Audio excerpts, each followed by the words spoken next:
যদি কোনো নারীর প্রতি তেড়া চোখে তাকাবে তাইলে 3 মাসের জেল দেওয়া হবে। যদি কোনো নারীর হাত ছুঁইছ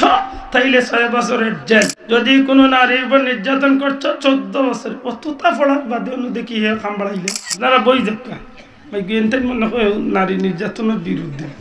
মোবাইল আছে তো রাইতে নিশায় একজনে আর একজনের লগে চ্যাটিং চলে, কোনো মানুষও লাগে না, মিডিয়াও লাগে না, মাধ্যমও লাগে না, কেউ লাগে না, আখতাও না যায়। ও বাড়ির বাইসা বরফায় হইতো নে বেটিয়ে গুলিয়েছি। ও মা হল বই নকল লক্ষ্য কর আজকের সমাজে ইফটিজিং বুঝিনি কথা নাই। ইফটিজিং পয়লা দিনই শব্দই গুণার বাদে কমাই গই ইফটিজিং কি থাকে এর বাদে তুগাইতে কয়েকদিন বাদে বুঝলাম ইফটিজিং মানে খাউলা খাউলি, কোনটা কোনটি বিরক্ত করা মাতুই না হলে আছে। ইফটিজিংয়ের বিরুদ্ধে, অপহরণের বিরুদ্ধে, দর্শনের বিরুদ্ধে, ইতার বিরুদ্ধে আমরা দেশ আইন আছে না নাই? মাদকা নারী নির্যাতনের বিরুদ্ধে আইন আছে না নাই? আছে নি? পুরুষ নির্যাতনের বিরুদ্ধে আইন কেমন আছে? কত বেটাইতে কুটলা খাইরা দুঃখ কইবার জায়গা পাইরে না, মাথা নাই। ঠিক ঠিক আল্লাহ দিছে সব জাতর আইন আছে, কিন্তু পুরুষ নির্যাতন মিডিয়ার ভাই ওখান তো আমরা দেশের প্রধানমন্ত্রী মহোদয় রেশো আমরা রাষ্ট্র প্রধান হলরে নাই রে বা সেই আল্লাহ দেই আমরা দেশের লাগে ওরা বেটাইন তো রাই, কারণ কত বেটাইন তো কুটলা খার বেটিরা তো দুঃখ কইবার যায়। আমি হিসাব করে মিলাইছি কিছু কিছু বেটাইন বুঝা যায় যে বাড়িত আরামও নাই, কারণ যে বেটা ইয়া মসজিদের মেসাবরে নরম পাইয়া কুণ্টানিত লাগি যায় ও মনে করি ওগুর বাড়ির তার বউয়ে তার কুণ্টান ও আমি তুকাইয়া মিলাইছি যে বাবা বউ যে চাচা মসজিদের মুল্লার লগে পাওয়ার দেখাইলাই মনে করিয়া চাচার পাওয়ার ও মসজিদের ওয়ালর গালাত বাড়ির উঠানো গেলে বুড়িয়ে এ খানা আসলে মাইক মাথু নথাই গেট আইয়া উঠি হিনো গেলে বিলাই যায়। আল্লাহ আমরা দেশে একটা পুরুষ নির্যাতনের আইন বার করি, আমরা রেওতা ঠিক করি তো আমিন করো।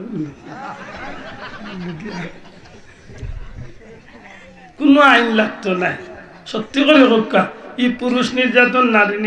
নারী নির্যাতনের বিরুদ্ধে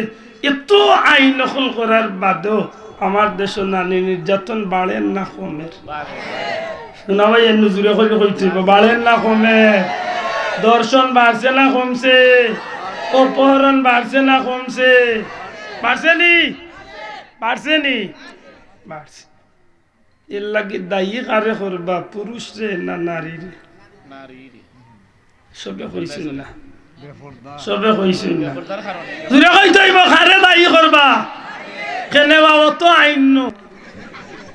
কেনে একটাই কারণ সুটকি চিনেন তো? সুটকি না হুকইন কি তখন হুকইন বা সুটকি হইন তো হুকইন যদি অন্য খোলা ময়দান যদি উন্দাল তুইয়া যদি আমার মাইয়ে যদি বিদেশি কমল উড়িয়া যদি ঘুমাইন আগরও যদি বিলাই 2-3টা থাকে আর তারা যদি কইনা ফুট হল চাইয়ে গুনতে দিছে না আমার ফিয়ারে লন্ডন দিতাম খাতির করবো তো বিলাই মা তো খাতির করবো তো আপনারা বই দেখা ভাই গেনতেন মনে হয় নারী নির্যাতনের বিরুদ্ধে।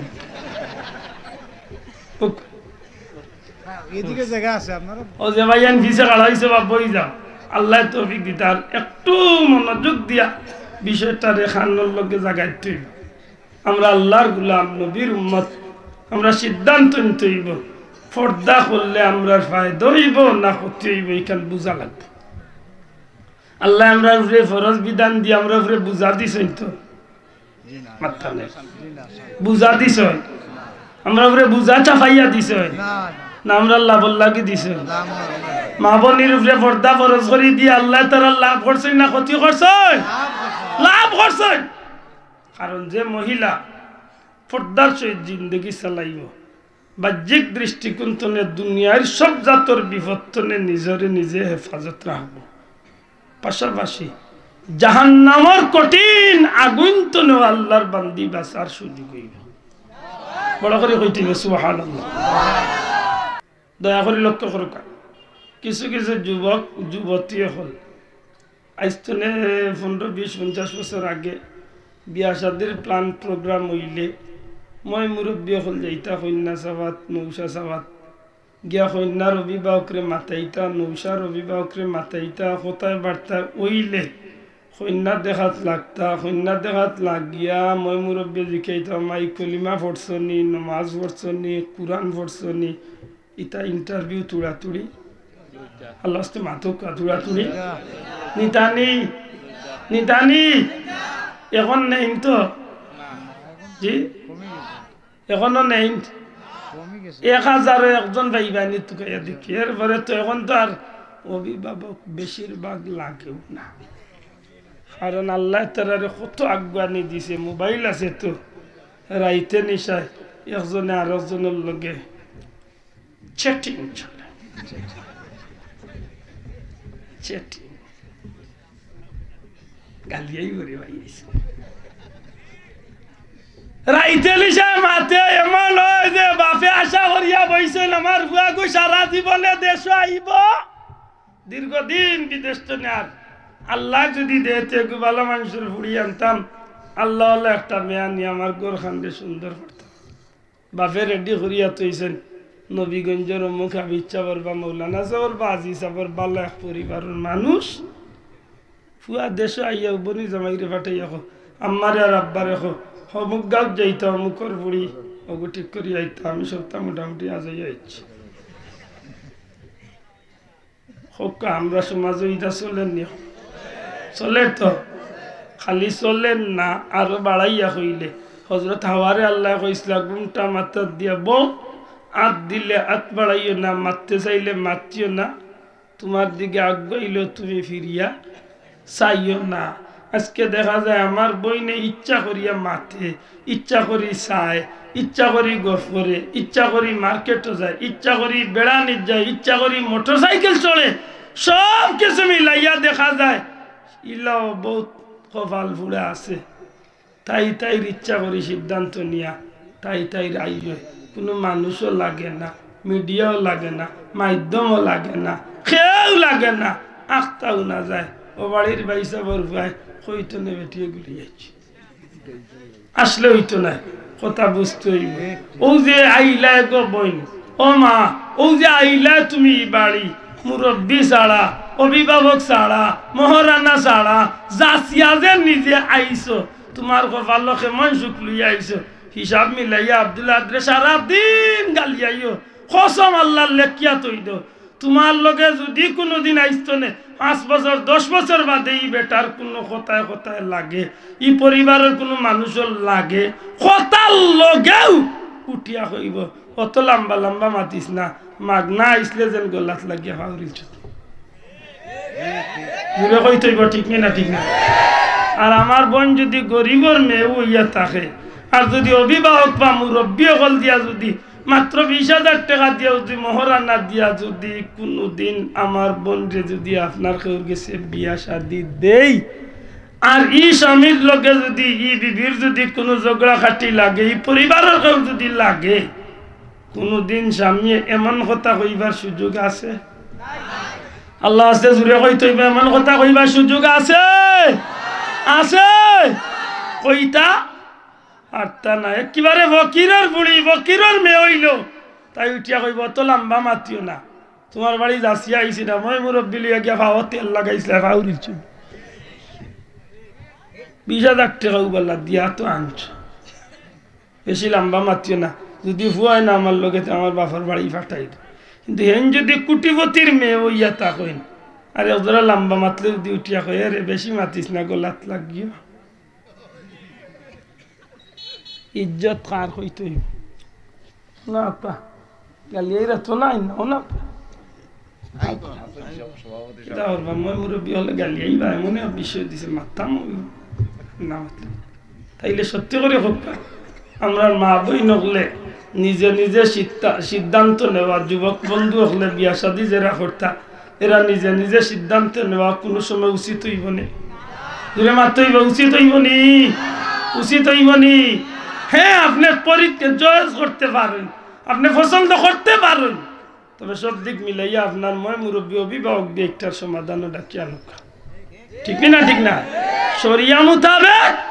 ইসলামের আইন মোতাবেক আপনি একটারে সম্পাদন করুক না হয় আপনারও ইজ্জত কইবা জানবে আমরা এন ইজ্জত আমি যেখান বুঝাইবার লাগি অত দূর লিয়া গেছিলাম জান্নাত পর্যন্ত হযরতে আদম আলাইহিস সালামে হযরত হাওয়ারে যেন পাইছিলা একটা হাওয়ার ইচ্ছা না আদম আলাইহিস সালামের ইচ্ছা হযরতে আদম আলাইহিস সালামে আল্লাহর গেস্তনে চাইয়া আনছো দয়া করে হোক আল্লাহর গেস্তনে চাইয়া আনছো মাগনা আনছো নিনা মোহরানা আদায় করিয়া আনছো মোহরানা দিয়া আনছো তাইলে মোহরানা দিয়া আনলে এন ইজ্জত তুই কইতে বেন ইজ্জত জানরে চাইয়া না যায় এন ইজ্জত তাইলে মা হকলর ইজ্জত মাতইব মা হকলর ইজ্জত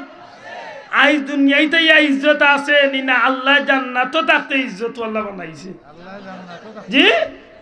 মাশাআল্লাহ দুনিয়ায় যাওয়ার বাদে মা হকলর ইজ্জত এক সময় জাহিলিয়তের গুর অন্ধকারে এই মহিলা জাতির ইজ্জত একেবারে বুলন্টিত একেবারে মাটির সাথে মিশে গেছিল যে কারণে ঐতিহাসিক হলে ইসলামের ঐতিহাসিক হলে আমার নবী সাল্লাল্লাহু আলাইহি সাল্লাম দুনিয়াতে এবার আগে হযরতে ঈসা রূহুল্লাহ দুনিয়াতে যাওয়ার পরে যে 570 বছর পর্যন্ত এই দুনিয়ার নবী শূন্য আছিল পয়গাম্বর হল আসলা না সেই জামানাত মানুষ এত নিকৃষ্টতনে নিকৃষ্ট পর্যায়ে গিয়া পৌঁছেছিল যে কারণে গিয়া সমাজের মাঝে সবচেয়ে নিকৃষ্ট একটা জাতি হিসাবে বিবেচিত হয়ে গেছিল নারী সমাজ মহিলা জাতি কারণ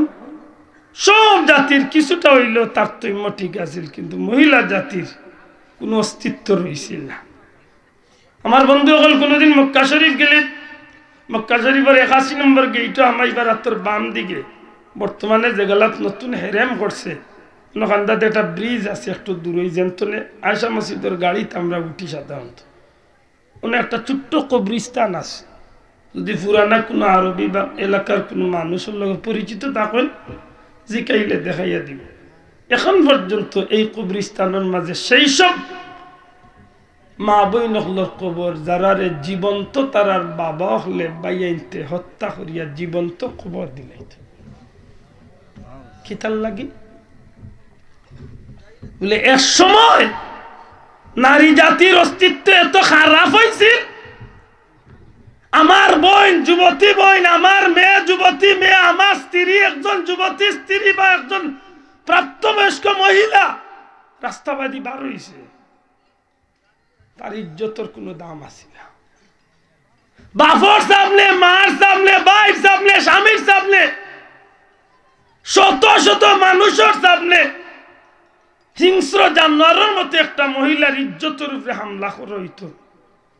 না মানুষের সকল লজ্জা আছিল না মানুষের সামাজিক কোন লজ্জা আছিল কোন জাতের লজ্জা বোধ করতো না নাউজুবিল্লাহ একদিকে আছিল চুরি ডাকাতি রাহাজানি অপহরণ ধর্ষণ দুনিয়ার সবটা অন্যদিকে নারী জাতির লিয়ে একটা তামাশা শুরু হয়েছিল খেল তামাশা 1 মিনিট একদিন আগে একদিন 1 ঘন্টা একদিন আগে একজন মহিলার ইচ্ছা মতো সুন্দর লাগছে মহিলাটারে নিজের সঙ্গী বানাইছে হক বাজার তনে খরিদ করিয়া আনছে